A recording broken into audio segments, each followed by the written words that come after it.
Greta Garbo जो है वो अमेरिकन स्वीडिश एक्टर थी।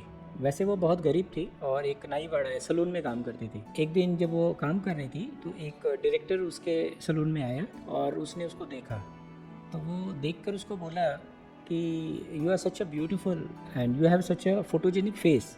तो चूँकि वो बहुत बड़ा था तो ग्रेटा गार्बो ने आश्चर्य से पूछा, इज़ इट सो? तो बोले, yes, you have a most beautiful photogenic face I have ever seen. हाँ, ऐसा बोला उन्होंने। तो उस बात से ग्रेटा गार्बो के अंदर बहुत अच्छा लगा और एक समझ आई कि मैं इतनी खूबसूरत हूँ, मेरा फेस इतना फोटोजेनिक है। सडनली उसको लगा कि आज तक मैंने इस बात को रियलाइज़ नहीं किया। तो ये जो सडन रियलाइजेशन हुआ, तो मैं इस थ्योरी ऑफ सडन रियलाइजेशन को आपके साथ शेयर करना चाहता हूँ कि हमारे जीवन में बहुत कुछ जो होता है वो सडन रियलाइजेशन से होता है। हमारी तैयारी होनी चाहिए, पर एक तैयारी होते होते होते एक समय आता है और उस समय के बाद जो छलांग लगती है वो सडन रियलाइजेशन होता है। हाँ, एकाएक अनुभूति होती है। ये ग्रेटा गार्बो से हमें पता चलता है। एक छोटी सी कहानी मैं बताता हूँ, इससे आपको समझ में आएगा कि एक राजा था, उसका बेटा कुछ गलती किया तो राजा ने क्या किया कि उसको निकाल दिया। बोला, तुम चले जाओ, मेरे राज्य से बाहर चले जाओ। तो राजा थोड़ा ज़्यादा गुस्से में था, उसने बोल दिया। वो बेटा भी राजा का बेटा, तो उसने भी क्या किया, वो चला गया, राज्य के बाहर चला गया। तो वो तो कुछ काम जानता नहीं था, तो वो थोड़ा बहुत गाना गा लेता था, कुछ बजा लेता था। हाँ, जो शौक से उसने सीखा था। तो वो राज्य के बाहर जब गया तो अब वो करे क्या, उसको तो कुछ आता नहीं है। तो वो गाना बजाने लगा और गाना गाने लगा और बाजा बजाने लगा और यही सब करता था। तो कुछ लोग उसको पैसे दे देते थे, तो जैसे तैसे उसकी जीविका चलने लगी। पर वो तो और कुछ जानता नहीं था और धीरे धीरे धीरे उसकी हालत बहुत ख़राब हो गई। वो भीख मांगने लग गया और भीख मांगने में भी वो क्या करता, वो गाना गाता और बजाता, तो उसको लोग भीख देखने लगे। तो भीख मांग कर उसका जीवन गुजरने लगा। तो धीरे धीरे धीरे लेकिन 7 वर्ष हो गए। 7 वर्ष में वो बिल्कुल भूल ही गया कि वो राजा का बेटा है और भीख मांग के अपना जीवन चला रहा था। तो 7 साल के बाद जब राजा की तबीयत ख़राब हुई और उसको लगा कि भाई अब ज़्यादा दिन नहीं बचेंगे और मेरा और कोई वारिस है नहीं, तो उसने क्या किया कि अपने वजीर को बोला, अपने मंत्री को, कि तुम मेरे बेटा को ढूंढ के ले आओ। मेरे से गलती हो गई, मैंने तो सोचा नहीं था चला जाएगा, ठीक है जैसा भी है। हाँ, छोटी सी बात पे मैंने कह दिया, वो भी नाराज़ होकर चला गया। जो भी हुआ हुआ, अब तुम उसको जैसे भी ढूंढ के ले आओ। तो उसके मंत्री और बाकी लोग उसको ढूंढने निकले। तो उसको ढूंढने निकले, बहुत ढूंढा, अंत में वो मिला।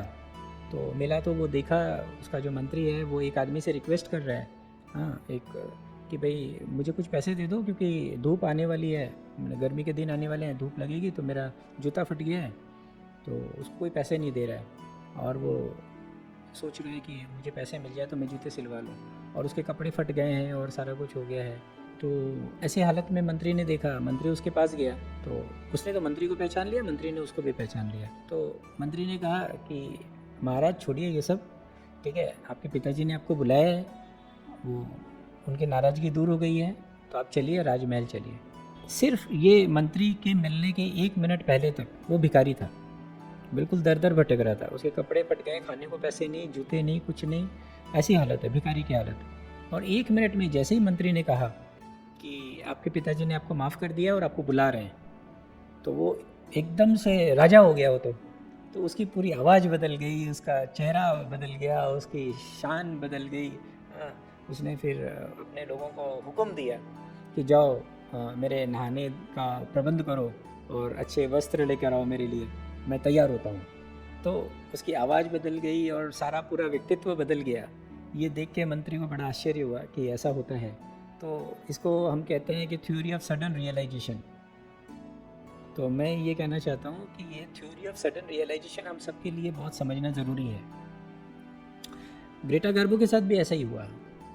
ग्रेटा गार्बो जो आज के दिन में जन्मी है, तो वो एक छोटे से नाईवाड़े में काम कर रही है और उसको अचानक से किसी ने कह दिया और तब उसको सडन रियलाइजेशन होता है, अनुभूति होती है अचानक से। तो ये जो अचानक अनुभूति होती है कि मैं बहुत खूबसूरत हूँ, मेरा फेस बहुत फोटोजेनिक है, इस बात से वो बिल्कुल अपने आप को अलग तरीके से देखना शुरू करती है और उसके बाद वो उस पर काम करना शुरू करती है कि मैं मूवीज़ में काम कर सकती हूँ, अच्छी एक्टिंग कर सकती हूँ, इस तरीके से। और वो देखते देखते जो है कि अमेरिका की सबसे बड़ी अपने समय की और हाईएस्ट पेड एक्ट्रेस हुई। तो समझने की बात यह है कि अगर उस डायरेक्टर ने ये नहीं कहा होता है कि तुम्हारा फेस फोटोजेनिक है, तो शायद वो वहीं पे सैलून में काम करते अपना जीवन बिता देती और अपने आप को नहीं पहचान पाती। तो ये जो मैं आज आपको थ्योरी ऑफ सडन रियलाइजेशन की बात कर रहा हूँ, ये हम सब के लिए इसलिए ज़रूरी है क्योंकि हम सब भी परमात्मा के ही अंश हैं। हम कोई छोटी मोटी बात नहीं है। हमारे अंदर जो शक्तियाँ हैं वो भी बहुत बड़ी शक्तियाँ हैं।